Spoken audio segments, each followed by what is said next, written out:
Hello everybody, my name is Dratnos, and in today's video we have a bunch of patch 11.1 news and posts and stuff. We're going to start off with some Mythic Plus stuff, then we're going to move to Dinars and the raid Renown track, which has received some clarification, and then we'll close out with some of the most requested content, delves, which there's some new information about what delves are going to be like in the next season. But let's start off with Mythic Plus. So here is the news on M+. Over the past couple of weeks, we have a new mount that is for Keystone Legend, which is roughly all dungeons at plus 12 level. It's like 2850 rating. And this initially had a reward that was like keys don't deplete below level 12, which is an interesting reward, but it seemed kind of unlikely to get much value for people that had earned this achievement. Like, it seems like the people who could use that effect the most are probably people between, say, 2,000 and 2,800 rating, and then once you're above that, you probably don't need this effect very much.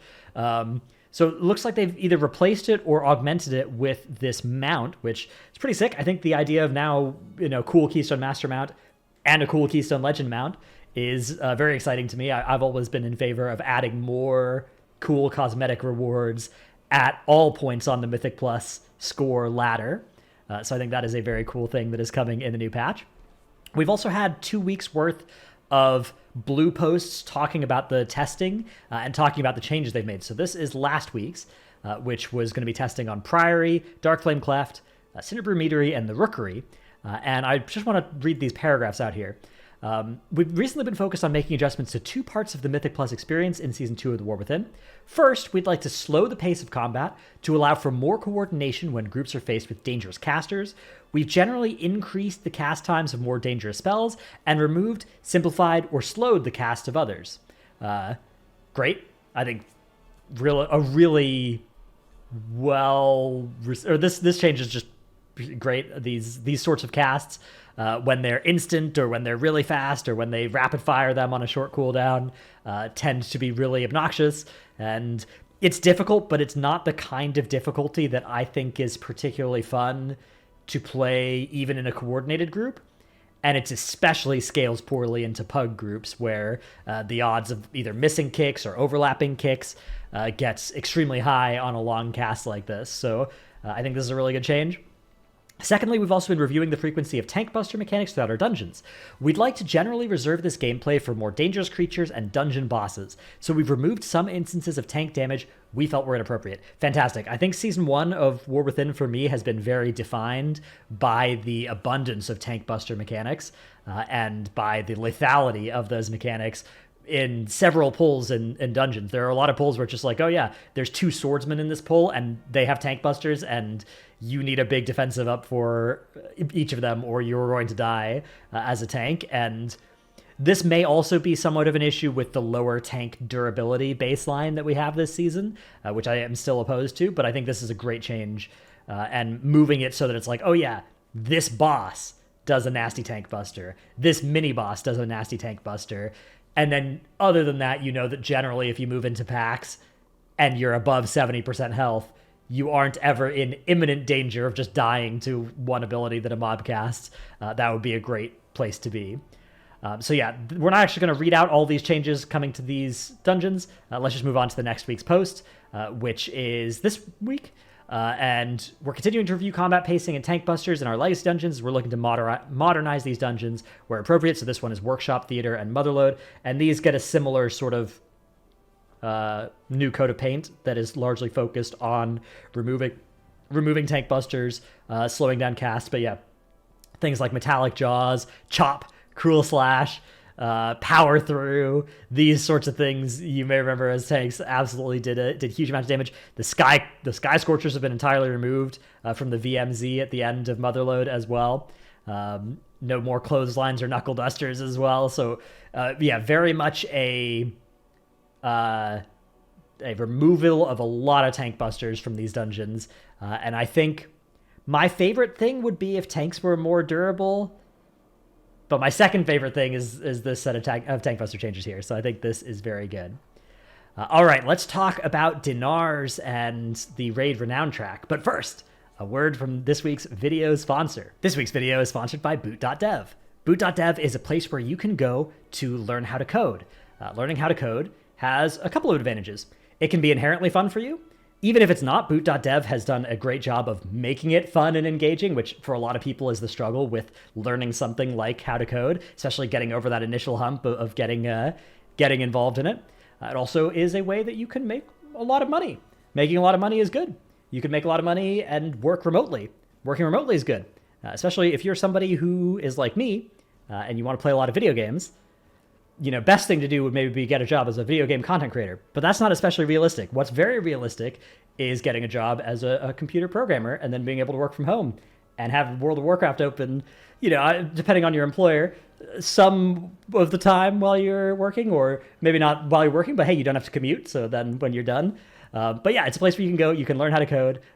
You can do it through, they have a Discord where a lot of people are active and can help you if you've got any questions. And they've got a very fun sort of gamified way of learning how to code, which for me in particular, those sorts of ways of learning tend to be a lot more effective than the traditional ones. So do go check them out. Use my code Dratnos and you can get a bunch off of either a month or a year, save even more money. So yeah, check it out. Links down below. Thanks to them for sponsoring this video. All right, let's move on to discussion of the Raid Renown track, the Galagio Loyalty Rewards Club, and the Dinars here. So this is a massive post that came out about the raid-only Renown track, and I think it's worth hearing what Blizzard's ideas are on this, and also this tells us something that I speculated correctly, but we speculated about as a community about the pacing of this Renown track. So we want to shed some light on a new feature that'll be coming alongside the new raid, Liberation of Undermine. 11.1 will feature a new raid-only Renown track aimed at providing a host of power increases over time, as well as some cosmetic rewards and improving the quality of life for raiders. This Renown is earned exclusively through completing the raid, and is a pretty big experiment on our end, so let's talk a bit about how we got here, why we're trying it, and what it actually entails. Raiders in the War Within will be at least somewhat familiar with Nerebar Finery, a currency collected from defeating bosses within Nerebar Palace that can be turned in to gain a stacking warbound damage and healing increase. While we believed in our reasons to tackling this, namely to allow for players to more easily meet their seasonal goals as time went on, as well as providing some extra value for those who enjoy raiding long-term but may want to try it on a variety of characters, we knew the implementation relying on currencies and quests wouldn't be perfect. In hindsight, it was a lot less perfect than we'd accounted for. With warbands being such a new feature, there were some pitfalls that led to bugs, and an overall confusion about how much finery one should have, how you are relative to intended seasonal progress, and so on. I think that's fair. I mean, at least for me, the experience with finery was just that I had more than I expected on a bunch of characters, and I just had infinite finery on everybody, and then it's just like, I kind of just know that I'm on pace, but if somebody, say, took a couple weeks off of raiding or something, it could be very hard to know whether you were on pace or not, and yeah. Despite this, we felt the reception to its inclusion was positive, and that it was adequately performing its purpose. Players gained power over time, allowing them to topple roadblocks that might have kept them stuck for long periods in previous seasons, and the cadence was quick enough that players felt motivated to continue clearing to see that progress play out. So when looking at how to iterate and improve based on feedback, we felt we needed something visible and already familiar to players that's also understood as a warband feature, and through that lens, Renown felt like the obvious next step as a possible forever home for this type of feature, and I think that logic sounds very good to me, doing it through a Renown track instead of doing it through kind of a weird currency that was dropping at weird rates and it was sort of opaque how much you were supposed to have, instead of a very transparent feature, which is Renown. You can see exactly what's coming. So here it is. Enter the Galagio Loyalty Rewards Club. This 20-step Renown track aims to combine the aforementioned scaling raid buff alongside some staple comforts like raid skips and introduce some newer ones to see what works and what doesn't. In an ideal world, Raid Renown should achieve the following goals. Supplement the storytelling and setting of the raid to improve immersion and flavor. I think a rewards club for a casino is clearly a slam dunk on that. Easily communicate and telegraph what your efforts will yield over time. Renown track is great for that. You scroll through, you see what you're getting every week. That seems also like these should be just free slam dunks. Improve the moment-to-moment experience of raiding, notably between encounters or during breaks. So this is with some of the quality of life that they're trying to add with this, and I think that one will be more of a remains to be seen whether they accomplish this.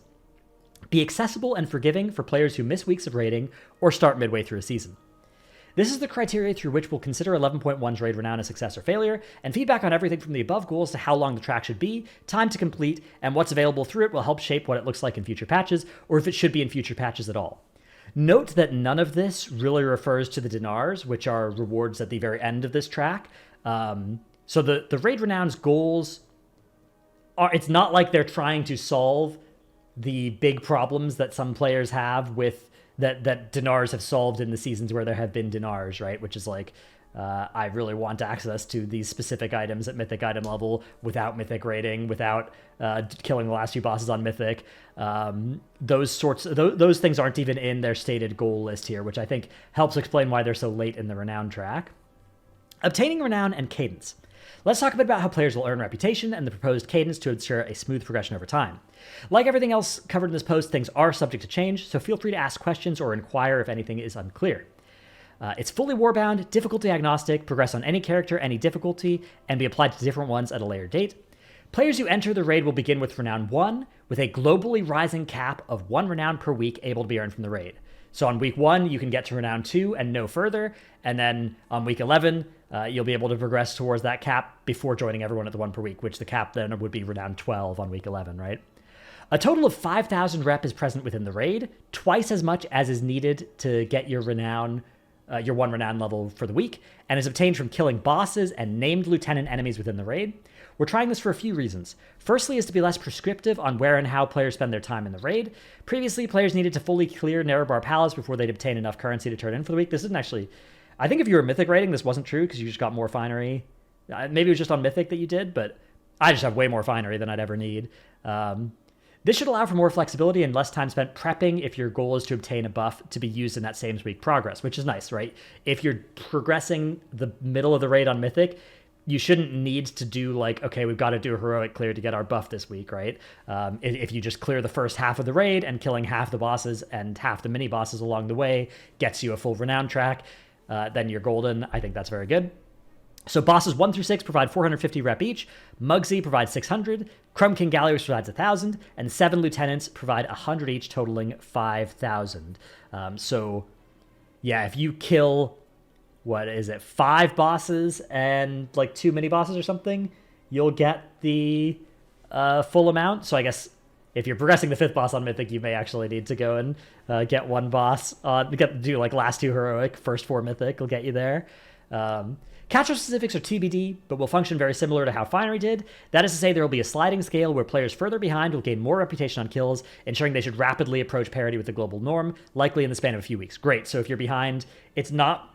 One of the things that has been a problem with this sort of pace before, I always remember Horrific Visions had a similar system where it's like, oh, you can earn 2 of these per week from either doing a Horrific Vision or killing N'Zoth, and you can only get 1 per week. And if you're behind, you can get 2 per week. And it's like, great, well, but if I'm 10 weeks behind, now I'm still 20 weeks away from catching up. Like, that's a disaster, right? This time around, instead, it's like, okay, if you join and it's week 14 of the season, you're going to get a huge injection of extra rep, and you're going to spike up to Renown 10 or something on that first week, and then around 13 the next week, and then you're caught up on the 3rd week or something like that. As long as they hit the tuning on this somewhat good, I think that's fantastic for solving this. For players interested in only the cosmetics granted by this track, the Galagio Loyalty Rewards Club is intended to remain a functional track far into the future, think Shadowpan Assault or the Hydraxian Waterlords, and so can be earned even with the accelerated... and can be earned even with, at the accelerated cadence... sketchy grammar here, by non-raiders in future patches and expansions. It is not necessary to complete this track within the season or on any sort of timer to obtain the amounts of toys contained within it. Great, so if you're somebody who, you raid legacy raids for stuff and you don't really raid current raids, this is legacy raid compatible when Liberation of Undermine becomes a legacy raid. Track node contents. Lastly, we'll briefly go over the current placements and effects. In the interest of brevity, we'll be keeping these short but adding commentary where applicable to get ahead of some common questions. Same as before, while this represents our current intentions, all values and functionality are TBD.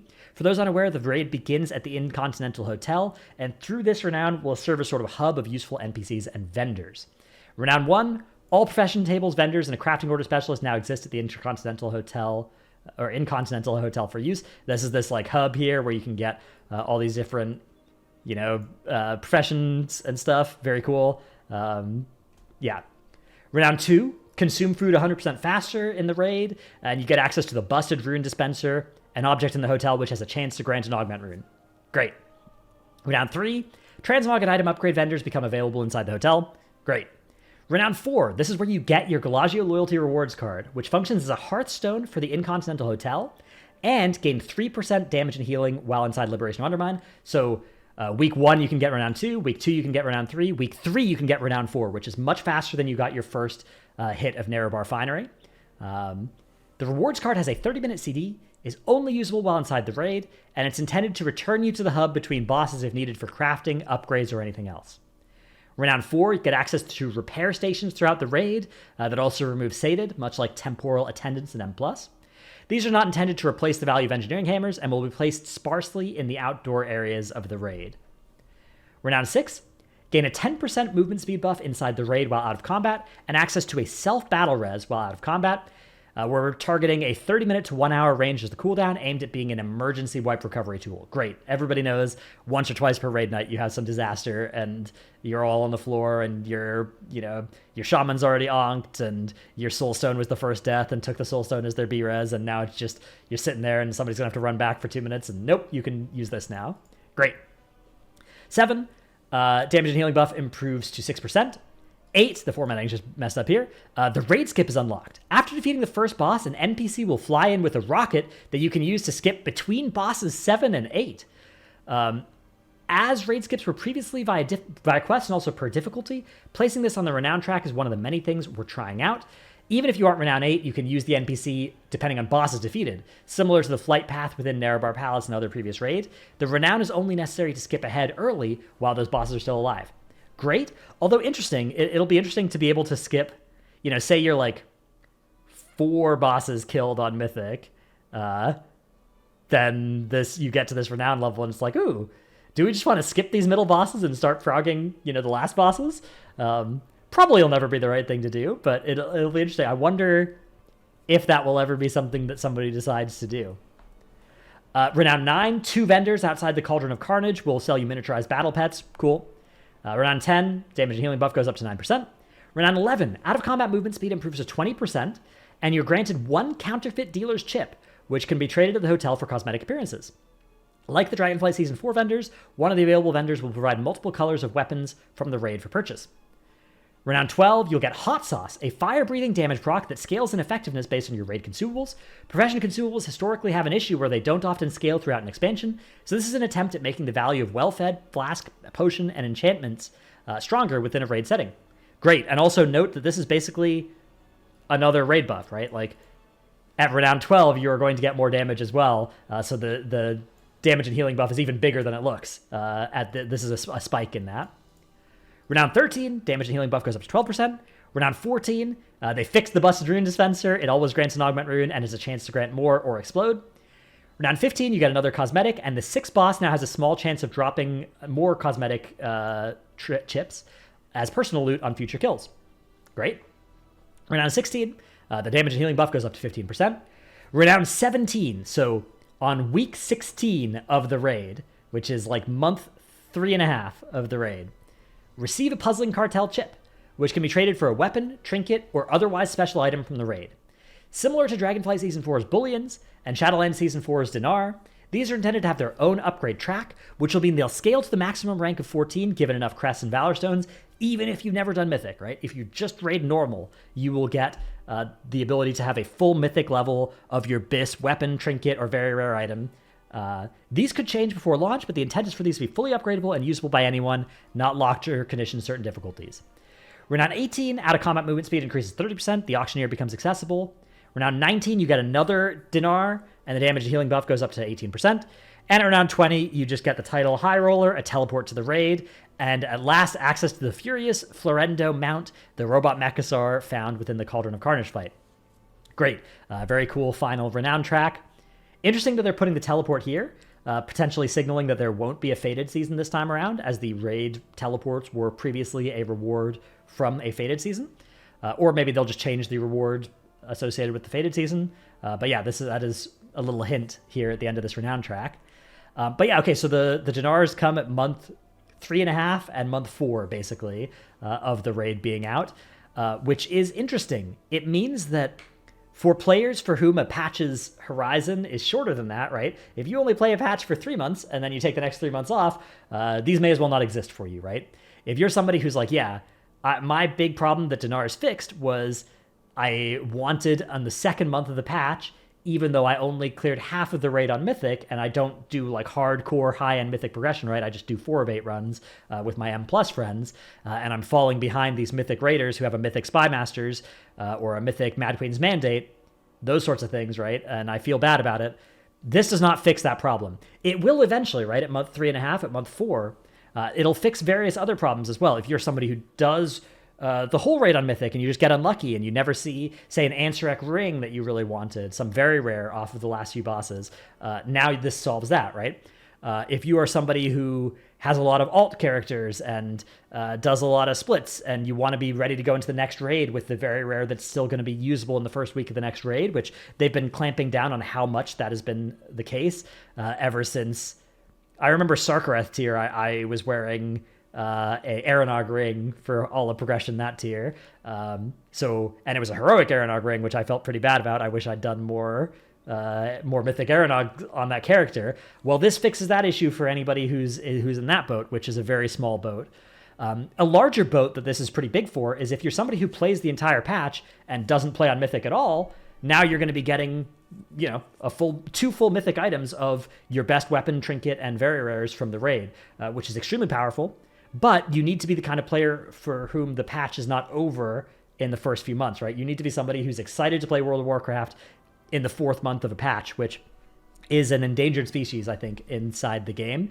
But it is that species is getting support here, whereas the people who are hyper-seasonal focused, and in particular the people who are hyper-seasonally focused at the start of a season, rather than, say, the people who push score at the end of the season. Because if you're somebody who pushes IO at the end of the season, again, this is big for you. But if you're somebody who likes to play the new World of Warcraft patch, and then doesn't like to play patch, the X.7 patches, the X.5 patches, this is not much for you. Yeah. I don't know. I mean, I have my roots in all these different sorts of player types. I empathize with a lot of them. I feel like this could be shifted up like 3 or 4 places, and it would be, it would start moving more into the range of like getting into the horizon of those seasonal players, and maybe even being something that encourages them to be like, oh, I'll play the season for a couple more weeks because I'm about to get my Dinars. I feel like where this is placed here, it's like a little bit too far for those players to see it as relevant, and in fact, maybe even see it as somewhat like insulting, or not insulting, but there's this thing where if you have a problem and something that looks like a solution but isn't is added, it feels worse than if nothing is done, right? Like if something that doesn't fix your issue but looks like something that might fix your issue is there, then when you realize it doesn't fix your issue, it feels worse than nothing. There is a hazard, though, with bringing this too far up. If this goes up too high in the Renown track, you get this issue where as soon as it's close enough in your future horizon that you see it like it's right there. If it's like, oh yeah, I'm getting my Dinar in 2 weeks, why bother doing anything? I know I'm going to get my best item. I don't need to, like, there's no point in trying to get it from the raid anymore, right? So they do need to be careful to not bring it too high up. I understand. I'm not one of those people who says this should be, on Renown 2, 4, and 6, like it was basically during the Fated seasons, right? Like the Fated seasons had the Dinars effectively that high up because they really wanted to front load it and there wasn't actually new content. But I think that it does make sense to not be there for this. But yeah, in my ideal world, these Dinars are at Renown like 13 or 14 and then 16 or 17. And then I'd put a third one in because I don't think there's harm in putting a third one in. It's nice for people that have multiple specs or multiple BIS stuff from the raid, from the later bosses. So yeah, I think 3 is a good number for this. Or make it so that at Renown 19, now Gallywix has a chance to drop Puzzling Cartel chips at personal loot or something like that, just so that you can maybe keep getting these and eventually get fully kitted out if you do play the whole patch again, because it feels like the support for those kind of players that do play the whole patch being capped at 2 of these versus, say, okay, if I play every week this season, then by the end of the season, I'll actually have everything. Could be a nice extra bone to throw to those sorts of players. So, yeah, I don't think this is my perfect or ideal implementation of Puzzling Cartel chips. I do think it's a good implementation. Again, note that none of their stated goals are Dinar focused, right? Like this I think is being thrown in as like an extra into this Renown track rather than like we're trying to fix these issues. But I do think that moving it up a little bit would be good. Again, I'm not saying move it up too much or anything like that. Okay, then finally, delves. We have some changes coming to delves in the new season. So Bran's going to keep his level, and his level cap is going to go up to 80. And we're adjusting the experience required to level up Bran, making it quicker to get to level 60 if you haven't gotten there yet. Your coffer key balance will be reset. You can't carry over keys. Bran is going to be able to be a tank. Tank will wield a pistol and shield while doing his best to taunt enemies. This spec is focused on improving the experience of running delves as a healer. There will still be damage and attacks for you to dodge as a healer, but you should see your delve run times be more comparable to those who play as DPS or healer. We've also modified several of our existing map mechanics. Our goal here is to add some variety to existing delve variants. Be sure to check out the modified spore bits in Fungal Folly. Okay? The bountiful delve rotation is changing as well, which previously it was one delve per zone, and now they're basically making it rotate through the delves. So they basically take the 12 delves, shuffle them around, rotate through that list in order, shuffle it around again, rotate through it again, rather than every single day either Waterworks or Dread Pit in the Ringing Deeps is bountiful. New delves and new variants. We're adding 2 new delves, Side Street Sluice and Excavation Site 9. Additionally, almost all existing delves have new variants. And then here's the stuff that may matter for you as a rewards-focused player. Improving Tier 9 Plus rewards. In Season 1, we purposefully did not add extra rewards in Tier 9 Plus as we wanted to reserve those delves to run just for the challenge and for achievements. We did not want the majority of players to feel like they needed to reach Tier 11 levels. However, players seeking to tackle the higher challenges of delves, such as defeating Zekfir, had a very long road to upgrade their gear due to the availability of Ruined and Gilded Crests. We still want the repeatable sources of Gilded Crests to come from M Plus and Raid, but we also wanted delves to start to reward reliable Gilded Crests at a high level. In Season 2, Tiers 9, 10, and 11 delves will drop more Ruined Crests. Tier 11 bountifuls will reward gilded up to 3 times a week. This will be from a separate chest. You'll be not required to get a key to acquire the Gilded Crests. Will not change Great Vaults either. So tier 8 will still be the highest to get rewards from the Great Vault.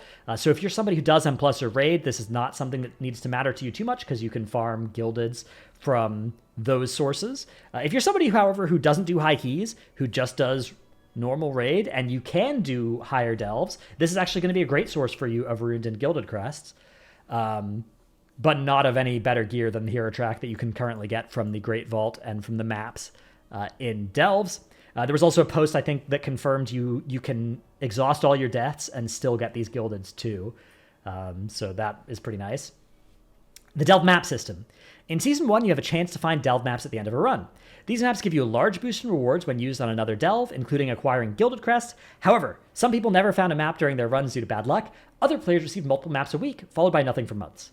In Season 2, we'll increase your chance to get a map with each run if you do not find one. We'll also limit it so you can only earn 1 map per week. Fantastic change. Simple, great change. One of those things where as soon as you read it, you're like, yep, that's how those should always have worked for sure. Season 2 begins with the introduction of our new nemesis, a mad goblin who purchased a deed to all delves from the one and only Gallywax. Gallywax? Don't ask Underpin to check the contract for validity. Underpin ambushes Bran and destroys the curios he collected in Season 1. What's even worse, he steals Bran's hat. Players in Season 2 will earn new curios for Bran. You'll be guaranteed to loot rank 1 curios when you start running any delve. We want to explore new strategies and metas for Bran in Season 2, along with exploring more of what we can do with the curio system. Most importantly, Bran will wear random hats and helmets he's acquired until you help him recover his hat from the Underpin's lair. Don't worry, if you enjoyed his random hats, you can ask him to continue rotating through his collection afterwards. New affixes. With a new nemesis comes new affixes. In Season 1, we experimented with 2 types of affixes, one where Zekfir's image would empower players, and one where the spawn group would be replaced by Zekfir's minions. While Zekfir's image was noticeable, it wasn't always clear what impact he was having on enemies. Meanwhile, it was abundantly clear what Zekfir's minions were doing in Tier 9 Plus, and during that brief week where they added Zekfir's minions to Tier 8s, which was brutal, but they often felt too punishing to encounter. In Season 2, the affixes will be focused on Underpin's minions, occasionally replacing normal enemies and delves. This will happen across all tiers, with a focus on these replacements not being as difficult as Zekvir's. They should offer an increase in difficulty, but not to the level where your delve run is over when you encounter them. Great. When Season 2 launches, we will reset tier progress, and players will start at Tier 4. The difficulty and rewards will be increased to match the new item level caps in Season 2. Players will find new vignettes and treasure powers to earn in Season 2. The goal with these original powers was that players would modify their runs to go after these when they were spotted.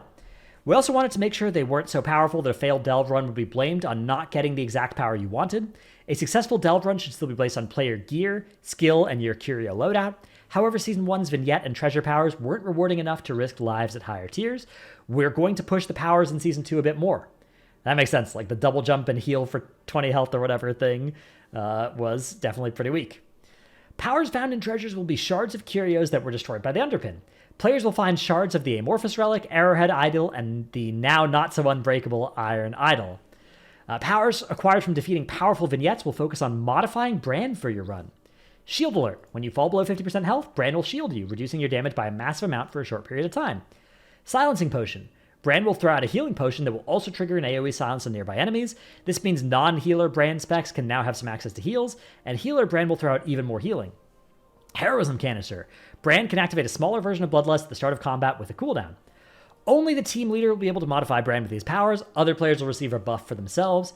We're also adding improved reward to the Treasure Wraith. We understand there's an aversion to trying this encounter with the high risk of death.